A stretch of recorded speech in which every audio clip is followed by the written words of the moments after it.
जय हिंद दोस्तों। शेखर क्लासेस के इस यूट्यूब चैनल में आप सभी का स्वागत है। और इससे पहले हमारी एक वीडियो गई थी माध्यिका माध्य और बहुलक परिसर के बारे में। ठीक है, तो उसमें हमने आपको छोटी सी एक वीडियो थी लगभग 8 से 10 मिनट की, उसमें मैंने आपको इसके बारे में समझाया था। लेकिन आज का हम सेशन रखेंगे औसत। ठीक है, मैथ में देखा जाए तो अधिकांशतः प्रश्न देखा जाए तो इससे भी पूछे जाते हैं, औसत से भी। औसत के बारे में देखेंगे। तो शुरुआती दौर में देखा जाए जब हम लोग औसत पढ़ते हैं तो औसत का एक सूत्र होता है।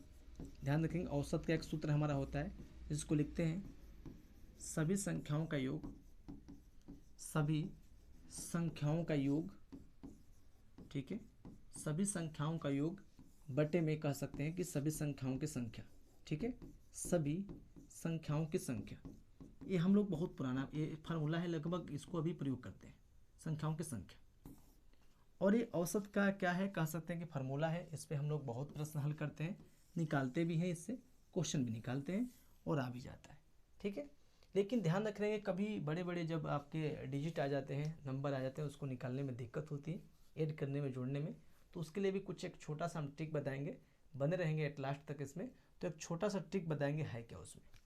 ठीक है, तो हमने आपको लिखा औसत। तो औसत की परिभाषा, इसका सूत्र देखा जाए तो सभी संख्याओं का योग बटे में सभी संख्याओं की संख्या। इस पर हम लोग डिफाइन करेंगे। जैसे मान लीजिए कि हमने इसको लिखा तो सभी संख्याओं का योग, यानी हम कह सकते हैं कि हमारे पास जो संख्या है, कह सकते हैं कि 5 है, ठीक है, 6 है और 4 है। उसके बाद से कह सकते हैं 5 है, 6 है, 4 है और फिर 5 है। अब कह दें कि इन संख्याओं का क्या निकालिए, इन संख्याओं का आप औसत निकालिए। ठीक है, इन संख्याओं के बारे में औसत निकालने के लिए कह दे तो आपको ध्यान रख रहेंगे कि सबसे पहले मैंने आपको एक फार्मूला बताया औसत का। औसत का फार्मूला क्या था कि सभी संख्याओं का योग, सभी संख्याओं का योग बटे में सभी संख्याओं की संख्या। तो सभी संख्याओं का योग यहाँ से कर लेंगे कि सभी संख्याओं का योग क्या होगा। तो योग में ध्यान रखेंगे जब सभी संख्याओं को जोड़ेंगे तो यहाँ पे जोड़ेंगे तो 6 5 11 4 15 5 20, 20 बटे में सभी संख्याओं की संख्या। कितनी संख्या है, 1 2 3 4 है। ये 4 संख्याएं कर देंगे तो डिवाइड करेंगे तो हमारा 5 आंसर आएगा। ये तो हमारा बेसिक फार्मूला है कि बेसिक फार्मूला पे सब लोग याद रख लेंगे। लेकिन कभी कभी ऐसा कंडीशन आता है, कुछ बेसिक फार्मूलों की ज़रूरत नहीं पड़ती, वहाँ पे हम लोग को पड़ती है ट्रिक की। जैसे मान लीजिए कुछ लेंदी प्रश्न दे, 1195, 1090, जैसे ऐसे प्रश्न जब दे आपको, तो उस तरह में देखा है तो हम लोग कैसे हल करेंगे। तो सबसे पहले यहाँ पे एक छोटा सा ट्रिक के माध्यम से इसको समझेंगे है क्या। तो ये आपका औसतन अनुपात, ये डिजिट आपका दिया है। तो देखेंगे डिजिट क्या है। तो आपका डिजिट था 5, 6 और 4 और 5 था। ठीक है, इसको हमने फार्मूला के हिसाब से हल किया तो इसका आंसर 5 आया। लेकिन थोड़ा बहुत ट्रिक करते हैं, ट्रिक का यूज करते हैं। तो देखिए ध्यान रखेंगे, इसमें क्या करेंगे कि सबसे पहले एक परिभाषा समझते हैं, औसत की परिभाषा होती क्या है। औसत की परिभाषा होती क्या है, जैसे मान लीजिए कि आपके घर में कोई व्यक्ति, लगभग 4 व्यक्ति है। ठीक है, 4 व्यक्ति है, कोई व्यक्ति ए है, बी, सी और डी। ठीक है, और ध्यान रखें व्यक्ति ए 4 रोटी खाता है, व्यक्ति बी 3 रोटी खाता है, व्यक्ति सी देखा है तो 5 रोटी और व्यक्ति डी 6 रोटी खाता है। ठीक, लेकिन जब बनाने वाला जो व्यक्ति है, जब पूछता है कि घर में कितने सदस्य हैं, 4 सदस्य। भाई कितने कितने रोटी आप खाओगे, तो कोई यहाँ पे एग्जैक्ट बताता नहीं है। घर के लोग बड़े सदस्य बोलते हैं कि पर व्यक्तियों के हिसाब से 4 या 5 रोटी बना दो। ठीक है, तो वहाँ से बना देते हैं, औसतन वो बोलते हैं, उसी को औसत कहते हैं। या भी ये भी कह सकते हैं कि आपके परिसर में स्थित उथल पुथल जो रोड होता है, उसको चलने के लिए आप क्या करते हैं, अपने अनुसार इसको एक औसत रूप देते हैं। ठीक है, एक औसत इसको कह सकते हैं कि समतल बनाते हैं, उसी को भी हम औसत की परिभाषा कह सकते हैं। ठीक, तो इसमें क्या है कि हम इसको मान सकते हैं कि भैया इसमें 4 कर लीजिए, औसत हो सकता है कि पर व्यक्तियों के हिसाब से। जब पर व्यक्तियों को निकालते हैं उसी को हम औसत कहते हैं परिभाषा के अनुसार। ठीक है, जैसे मान लीजिए कि हमने निकाल दिया कि पर व्यक्ति की, मान लीजिए कि सी की है क्या, 4 है, तो 4 के हिसाब से मैंने क्या किया, 16 रोटी यहाँ पे बना दिया। अब ये औसत हो गया, तो निकालते क्या, सबको जोड़ेंगे और जोड़ने के बाद क्या करेंगे, 4 से डिवाइड करेंगे तो हमारा औसत निकल गया। तो हमने डायरेक्टली बोल दिया कि 4 के अनुसार से बना दीजिए। सेम इसी परिभाषा में हम लोग समझेंगे, जैसे हम लोगों ने समझा सभी संख्याओं का योग बटे में संख्याओं की संख्या। अब इसमें क्या है, ध्यान रखेंगे, इसमें क्या है, औसत में क्या रखेंगे, कैसे निकालेंगे कि सबसे पहले किसी संख्या को आप मान लीजिए कि हमारा औसत वही है। मान लीजिए कि हमने औसत मान लीजिए कि हमारा औसत 4 है। अब 4 से क्या करेंगे, सबसे कंपेयर करेंगे कि 4 से 5 कितना अधिक है, तो +1 अधिक है। ध्यान रखेंगे, अधिक कम को हमेशा प्लस, अधिक को हमेशा प्लस और कम को हमेशा माइनस से दर्शाएंगे। ठीक है, अब 4 से 6 कितना अधिक है, 2 अधिक है। तो +2 कर देंगे। अब 4 से 4 कितना अधिक है भैया, कुछ नहीं, 0 है, बराबर है इसके। अब देखेंगे कि 5 कितना अधिक है, तो +1 है। अब क्या करेंगे, इन चारों को आपस में जोड़ देंगे।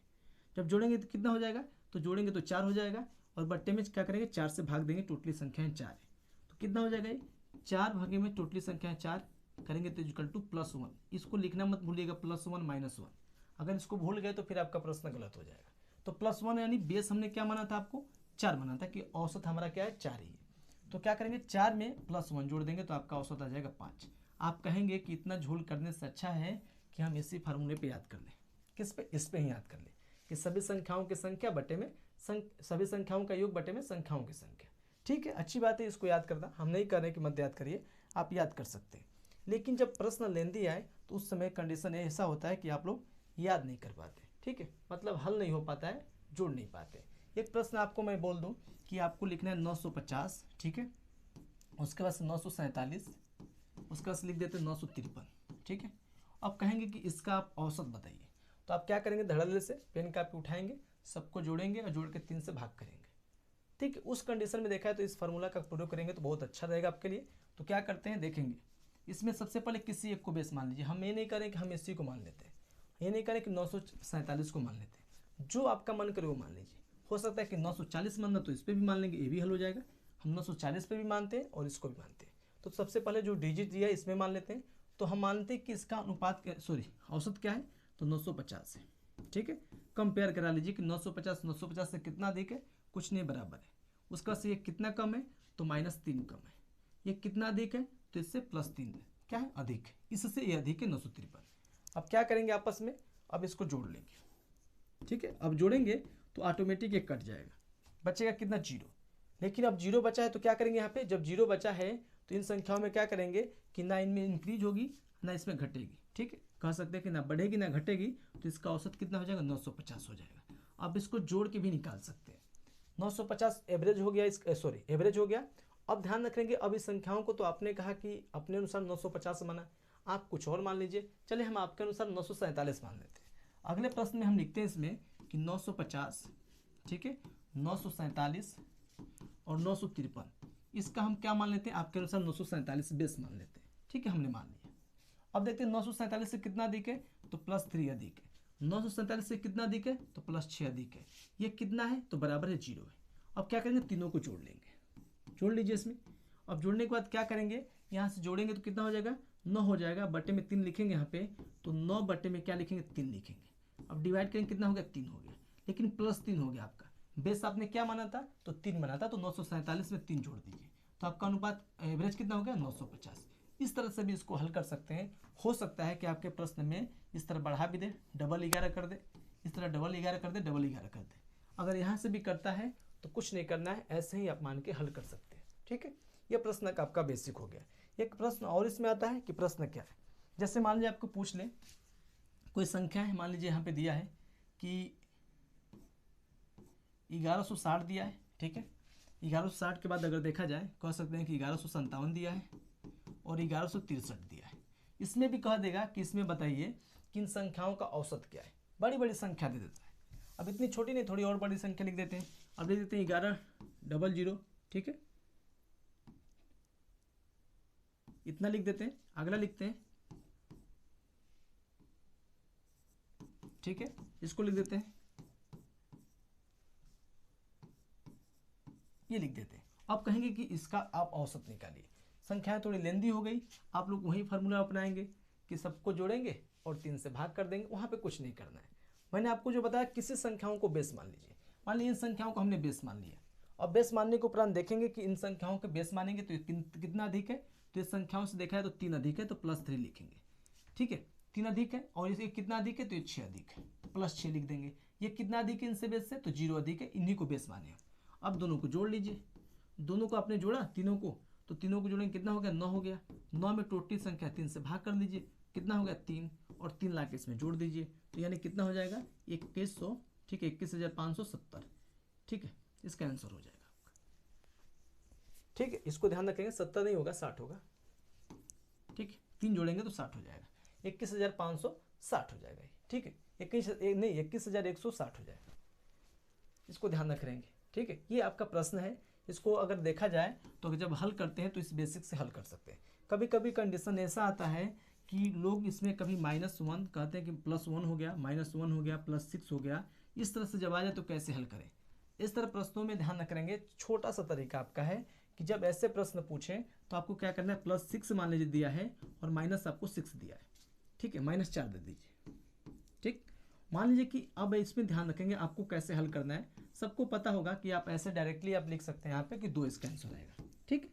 लेकिन बहुत लोगों के पास कंडीशन नहीं होता है बताने लायक कि कैसे इसको हल करते हैं, तो इसको हम बता देते हैं कि क्या करना है। कि सबसे पहले पता है कि ये जो माइनस है इसको कभी आप कर्ज दीजिए, ठीक है। कर्ज चिल्लाता है, कर्ज बोलता है, कर्ज चिल्लाता है, कर्ज बोलता है, कर्ज के माध्यम से याद रख लेंगे। बाकी अब कमाई हुई धनराशि आपकी है। तो मान लीजिए कि आपके पास 4 रुपये कर्ज कोई चिल्ला रहा है, तो जब इस व्यक्ति को 4 रुपये दे देंगे अपने से, ठीक है, 4 रुपये दे देंगे तो इसका कर्ज खत्म हो जाएगा। कितना बचेगा, तो बचेगा आपका 2 रुपये, आपका सेव बचेगा यानी प्लस बचेगा।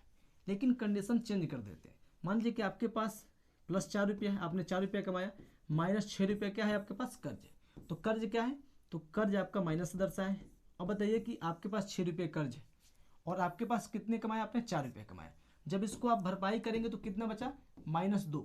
कर्ज क्या है, चिल्लाता है, तो माइनस लगा दीजिए, इसका मतलब और भरपाई करनी है, कम है, ठीक है। तो इसी तरह इस प्रश्नों में हम लोग अगर जिस तरह से अगर पूछे, अगर ये प्रश्नोत्तरी में अगर आपको कभी माइनस प्लस की दिक्कतें हों तो आप इस फार्मूला से याद कर सकते हैं। बाकी अगर देखा जाए तो इसमें और कुछ बेसिक है। कभी कभी पूछ लेता है कि कभी 5 प्रथम संख्याओं का औसत निकालिए, उसको भी कोई दिक्कत नहीं है, उसको भी आप बेसिक से हल कर सकते हैं। और इसमें देखा है तो ये पहला आपका टाइप था, मैंने आपको बताया, और कोशिश करेंगे कि अगला टाइप भी बता दें जो अगली वीडियो है। और ये पहली वीडियो हमारी थी औसत की। अगर आप लोगों को पसंद आया तो आप लोग बताएंगे। दूसरी वीडियो हम और बेसिक तरीके से बनाएंगे कि आपको समझ में आ जाए, ठीक है। मेरा एक छोटा सा प्रयास है आप लोगों के प्रति, जो समझना होगा उसमें बता देंगे, फार्मूला से या ट्रिक से, जैसे पढ़ना होगा वैसे बताएंगे, हम आपको समझा देंगे। बस आज की क्लास के लिए बस इतना ही। पुनः सभी को बायोटेक केयर।